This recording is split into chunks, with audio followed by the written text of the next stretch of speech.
नमस्कार, आप देख रहे हैं विस्टा न्यूज। मैं हूं दिवाकर विक्रम सिंह।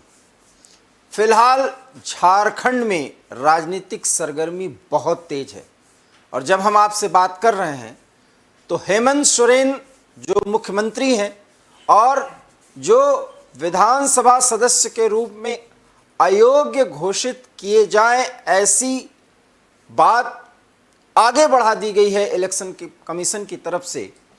क्या होगा उनका भविष्य ये तो बाद में पता चलेगा, लेकिन वो अपनी सरकार बनाने के बाद बचाने की कवायद में जुटे हुए हैं। हेमंत सोरेन अपने सभी विधायकों के साथ, जिसमें आरजेडी, कांग्रेस और अन्य विधायक हैं, उन सब को लेकर के 3 बसों में वो झारखंड के ही खूंटी में फिलहाल पहुंचे हुए हैं और वहां से देर रात उनको फिर रांची लौटना है। ये बात प्रोपोगेट किया जा रहा है, इसको बढ़ाया जा रहा है आगे। जो ये खबर है वो आप देख सकते हैं। विधायकों को 3 बसों में लेकर के निकले सीएम सोरेन।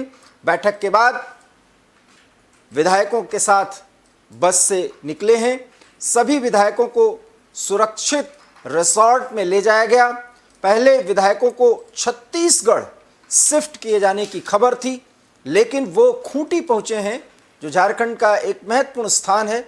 खूंटी रिजॉर्ट में उनको शिफ्ट कराने की तैयारी चल रही है, बल्कि जो जानकारी मिल रही है कि वो खूंटी में पहुंच चुके हैं और रिजॉर्ट में पहुंच चुके हैं।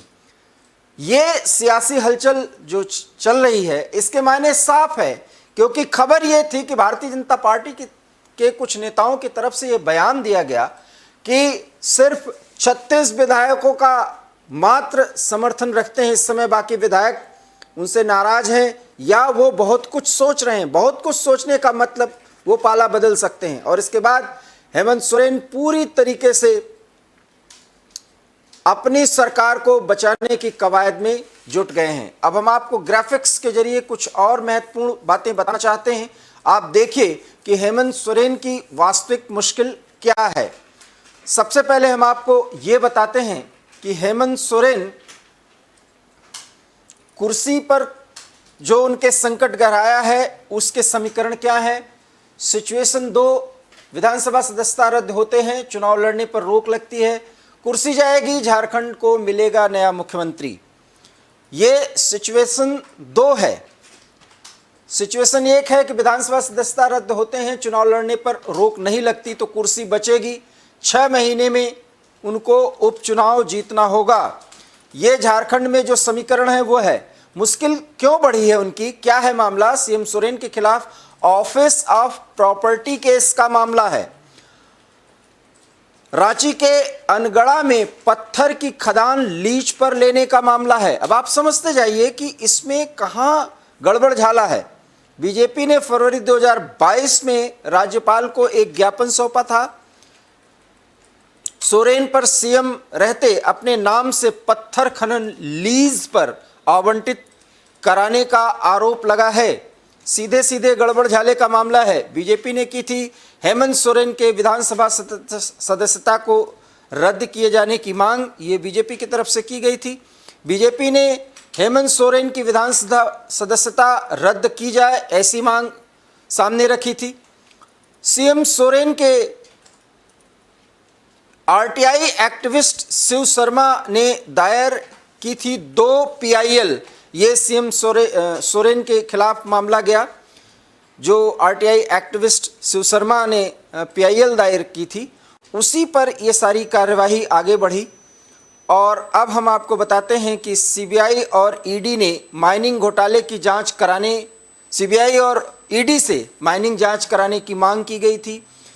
सीबीआई और ईडी की सक्रियता पूरी तरह से झारखंड में फिलहाल जारी है। हेमंत सोरेन से जुड़े खनन और लीज, शेल कंपनियों में हिस्सेदारी का जुड़ा हुआ मामला है। शेल कंपनी से जब कोई भी मामला जुड़ जाता है तो किस तरीके से गड़बड़ झाले की आशंका रहती है, घोटाले की आशंका रहती है, वो साफ होता है। सीएम हेमंत पर पद का दुरुपयोग कर स्टोन क्वेरी माइंस अपने नाम आवंटित करवाने का आरोप लगा है और इस आरोप को बाकायदा वो सुने हैं लेकिन उसका खंडन नहीं कर पाए। सोरेन परिवार पर शेल कंपनी में इन्वेस्ट कर अकूत संपत्ति अर्जित करने का आरोप है। ये शेल कंपनी का जो मामला आता है तब आप समझ सकते हैं कि किस तरीके से गलत काम नियम के तहत किए जाते हैं। मामले में सुप्रीम कोर्ट और चुनाव आयोग ने उसकी सुनवाई की और सीधा चुनाव आयोग ने ये प्रतिवेदन दिया है कि इनकी सदस्यता रद्द की जानी चाहिए। सुनवाई पूरी हो चुकी है और फैसले को सुरक्षित रख लिया गया है। और आप जो घटनाक्रम आज चल रहा है जिसकी चर्चा हमने शुरुआत में की, वो इसी परिप्रेक्ष्य में इसी घटनाक्रम पर है। अब झारखंड में अगर जिस सरकार को बचाने की कवायद कर रहे हैं उसके मायने समझिए आप, तो खेल क्या है कि सीपीआई एमएल का एक व्यक्ति, एजेएसयू के 2, बीजेपी के 26, झारखंड मुक्ति मोर्चा के 30, कांग्रेस के 18, अदर्स 3 और आरजेडी का 1, कुल 81 सीट का मामला है। 81 विधायक हैं।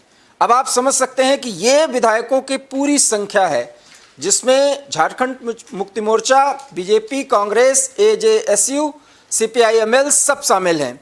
सीपीआई-एमएल 1, एजेएसयू 2, बीजेपी के 26, झारखंड मुक्ति मोर्चा के 30, ये है स्थिति। अब इन 81 सीटों में जो झारखंड में खेल चल रहा है वो खेल क्या है, वो वर्तमान जो रणनीति है और जो समीकरण है वो हम आपको बता रहे हैं। Jharkhand Mukti Morcha plus Congress plus RJD, इनकी संख्या 49 है।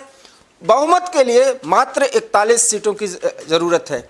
BJP, AJSU, CPI ML, NCP plus others ये मिला दिए जाएं तो 32, और जो 49 जो वर्तमान की संख्या है उसमें हेमंत सरकार के पास बहुमत से 8 विधायक ज़्यादा हैं और बीजेपी के साथ जो 32 लोग हैं, बीजेपी को 9 और विधायकों की ज़रूरत है। अगर ये तोड़ फोड़ का सारा खेल होता है तो उस संदर्भ में हम आपको ये समीकरण बता रहे हैं और इसी समीकरण को फिट करने के लिए और इसी को सामान्य करने के लिए सारा खेल चल रहा है। और इसी बहाने कम से कम प्रोपेगेंडा ये है कि ऑपरेशन लोटस के तहत झारखंड मुक्ति मोर्चा के नेता और वर्तमान में मुख्यमंत्री हेमंत सोरेन के खिलाफ एक ऐसा मामला बनाया गया है, जैसा कि विपक्ष का आरोप है, जिसमें शेल कंपनियों के जरिए वो पद पर रहते हुए लाभ का पूरा अर्जन कर रहे थे। जो मुख्यमंत्री रहते वो ऐसा नहीं कर सकते, लेकिन इलेक्शन कमीशन के जो प्रतिवेदन आए हैं, इलेक्शन कमीशन ने जो पूरी की पूरी अपनी बात और फाइंडिंग्स को फॉरवर्ड किया है, उसके मायने साफ हैं कि अब मुख्यमंत्री सोरेन को एक बार फिर से विधानसभा सदस्य बनने के लिए चुनाव लड़ना होगा, ऐसी स्थिति है। हालांकि फैसले को अभी सुरक्षित रखा गया है, लेकिन ये सारी जानकारी मिल जाने के बाद ऐसा स्पष्ट है कि उनकी सदस्यता पर बहुत बड़ी आंच आ चुकी है, क्योंकि जिस तरीके से 3 बसों में और पूरे सरकारी अमले के साथ वो एक ऐसे स्थान के लिए, ऐसे गंतव्य स्थल के लिए रवाना हुए जिसके बारे में कयास ये लगाया जा रहा था कि वो छत्तीसगढ़, जहां कांग्रेस पार्टी का शासन है, वहां पर जाते और किसी रिजॉर्ट में रहते तब तक जब तक कि कोई तोड़ फोड़ की संभावना बिल्कुल खत्म न हो जाती। लेकिन जो खबर अभी आ रही है फिलहाल, वो झारखंड के ही खूंटी स्थान में पहुंचे हैं, एक रिजॉर्ट में सारे लोग वहां पर शिफ्ट किए जा चुके हैं। जो तोड़फोड़ की आशंका थी वो ये थी जो हमने आपको समीकरण के जरिए समझाया। लेकिन इतना तय है कि जिस 9 विधायक की भारतीय जनता पार्टी को दरकार है, अगर सब सीटों को मिला लिया जाए भारतीय जनता पार्टी के साथ जो लोग आना चाहते हैं, सीपीआई-एमएल का एक ऐसा फंडा और आरजेडी का ऐसा फंडा है जिसको भारतीय जनता पार्टी कहीं से भी ओवरलैप नहीं कर सकती। और यही वो कारण है कि सोरेन सरकार बहुत मजबूती के साथ अपने आप को बचा ले पाने में सफल होगी।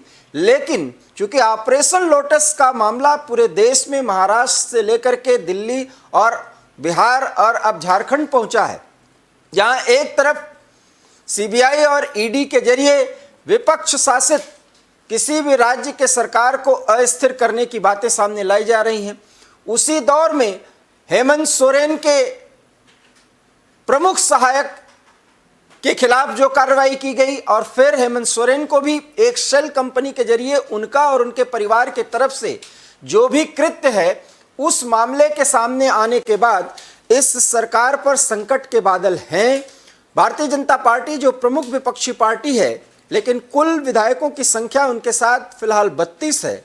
जब 9 विधायकों को उनकी ज़रूरत के लिए बहुत आवश्यक है वो पूर्ति हो, ऐसा फिलहाल संभव नहीं दिखाई पड़ता। लेकिन राजनीति में कुछ भी असंभव नहीं होता।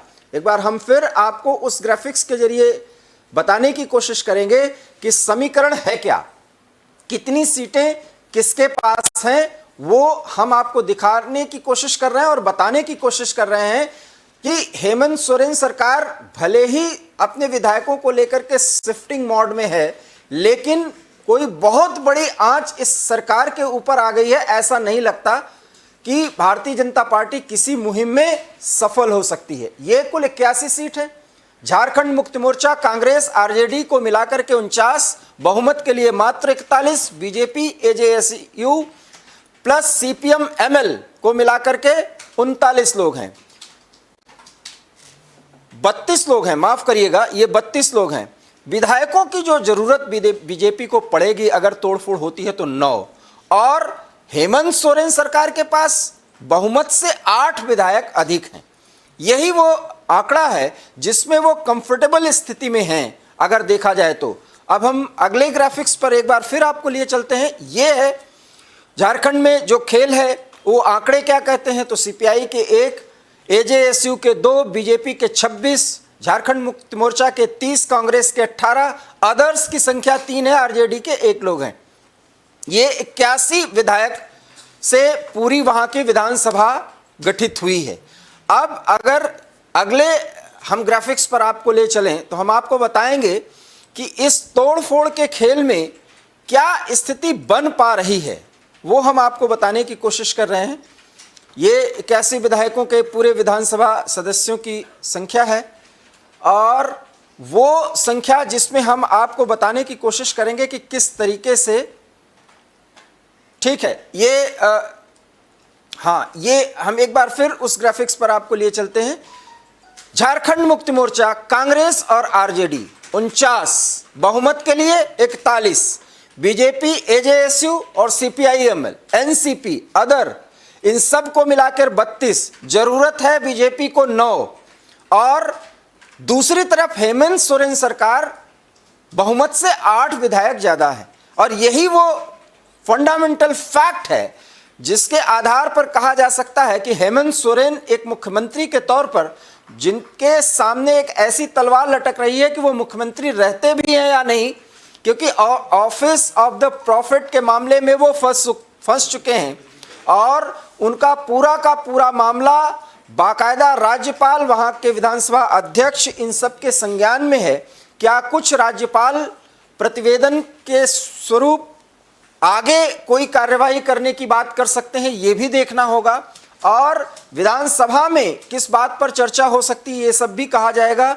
देखा जाना ये उचित होगा कि क्या वो कोई ऐसी कवायद कर सकते हैं जिसमें विश्वास मत हासिल किया जाए। खैर ये दूर की बात होगी, लेकिन इतना जरूर जानिए कि हेमंत सोरेन सरकार मुश्किलों में है। हालांकि कोई ऐसी बयानबाजी अभी फिलहाल झारखंड मुक्ति मोर्चा की तरफ से नहीं की जा रही, लेकिन ये समीकरण बन रहे हैं जिसमें सिचुएशन 1, जिसकी हमने चर्चा की कि विधानसभा सदस्यता रद्द होते ही चुनाव लड़ने पर रोक लगती है, और तब सिचुएशन 2 कि रद्द होने पर जब चुनाव पर रोक लगती है तो कुर्सी जाएगी और झारखंड को एक नया मुख्यमंत्री मिलेगा। एक नया मुख्यमंत्री कौन होगा, इसको बनाने की स्थिति में फिलहाल हेमंत सोरेन हैं, क्योंकि उनके पास जरूरत से अधिक 8 विधायक हैं। ऑफिस ऑफ प्रॉपर्टी का केस यही जो मामला है जिसके तहत सीधे सीधे वो अयोग्य घोषित ठहराए जाने की पूरी स्थिति में हैं, और लगभग वो जान चुके हैं कि वो उनको सामना करना पड़ेगा, उनको मुख्यमंत्री के पद से त्यागपत्र भी देना पड़ सकता है। ये मामला है अनगढ़ा में पत्थर की खदान लीज पर लेने का, पूरा मामला इनके खिलाफ बनता है। 2022 में बीजेपी ने एक राज्यपाल को ज्ञापन सौंपा था और सोरेन पर सीएम रहते अपने नाम से पत्थर खनन लीज आवंटित कराने का आरोप लगा था। और ये जो आरोप लगाया गया उसमें जो भी तहकीकात हुई प्रथम दृष्टया उसमें ऐसा माना गया कि हेमंत सोरेन का इन्वॉल्वमेंट है। हेमंत सोरेन की विधान सदस्यता रद्द किए जाने की जो मांग की गई थी वो मांग अब प्रभावी होती हुई दिख रही है, क्योंकि इलेक्शन कमीशन इस पूरे परिदृश्य में एक पक्ष के रूप में सामने आ चुका है। तो अब आपको समझना होगा कि एक तरफ हेमंत सोरेन के सामने व्यक्तिगत तौर पर मुख्यमंत्री के तौर पर एक बड़ी मुश्किल, दूसरी बात कि उनके सामने विधानसभा के सदस्यों को एकजुट रखना, क्योंकि मिलीजुली सरकार है जिसमें आरजेडी, कांग्रेस, खुद झारखंड मुक्ति मोर्चा और छोटे अन्य दल ये सब हैं। अब ऐसे में उन सब को एक रखना कि कोई टूटे ना, क्योंकि कांग्रेस के कुछ विधायकों की जो स्थिति थी वो कहीं से डमाडोल लग रही थी। ऐसे में कांग्रेस, आरजेडी और खुद सोरेन अपने पार्टी के सभी विधायकों के पूरे संपर्क में हैं, बराबर उनके साथ रह रहे हैं पिछले 24 घंटों, और ऐसा माना जा रहा है कि अगले 24 से 48 घंटे तक हेमंत सोरेन की निगहबानी में ही सारे विधायक रहेंगे और वहीं पर रणनीतियां बनेंगी। किस रिजॉर्ट में वो शिफ्ट किए जाते हैं, मुख्यमंत्री के साथ सारे विधायक कब तक रहते हैं, कब वो रांची वापस लौटते हैं, ये कौतूहल का विषय पत्रकारों के बीच, आम जनता के बीच बना हुआ है। लेकिन इतना तय है कि हेमंत सोरेन सरकार पूरी तरीके से मुश्किलों में फंसी हुई है। एक तरफ हेमंत सोरेन के खिलाफ ये मामला, दूसरी तरफ हेमंत सोरेन पर जब ये मामला सामने आया तो कुछ विधायकों की जो उनकी सोच है किसी के साथ, किसी विचारधारा के साथ रहने की, उसमें कुछ बदलाव के संकेत देखे गए हैं और उसी आधार पर बचाव स्वरूप पहले से ही कुछ ऐसे एहतियाती कदम उठाए जाने की दरकार महसूस की मुख्यमंत्री के रूप में सोरेन ने, और उसी के तहत सबको रिजॉर्ट में शिफ्ट कराने की सोची गई है। अब इसमें आगे मामला क्या बढ़ता है ये देखना होगा, लेकिन फिलहाल रांची से लेकर खूंटी तक राजनीतिक सियासत और हलचल इतनी तेज है और पल पल में इस तरह से घटनाक्रम बदल रहे हैं कि कुछ भी कहना मुश्किल है। लेकिन इतना जरूर है कि जो घटनाक्रम चल रहा है उससे फिलहाल यूपीए, माफ करिएगा, जो मिलीजुली सरकार झारखंड में चल रही है उसके वजूद में न रहने की कोई बात बहुत पुख्ता तौर पर तो नहीं कही जा सकती। लेकिन हेमंत सोरेन जिस मामले में फंसे हुए हैं वो मुख्यमंत्री के तौर पर कब तक काबिज रहेंगे झारखंड की सत्ता में, झारखंड राज्य के सरकार के रूप में, ये देखना दिलचस्प होगा। क्या होगी स्थिति और क्या विधायकों के पाला बदलने की कोई शुरुआत हो सकती है, ये सारी जानकारी हम आपको समय समय पर देते रहेंगे। लेकिन इसके लिए आपको देखते रहना होगा एवी स्टार न्यूज़, क्योंकि यहाँ खबरों और विश्लेषण का सिलसिला कभी नहीं थमता। फिलहाल मुझे दीजिए इजाजत, नमस्कार।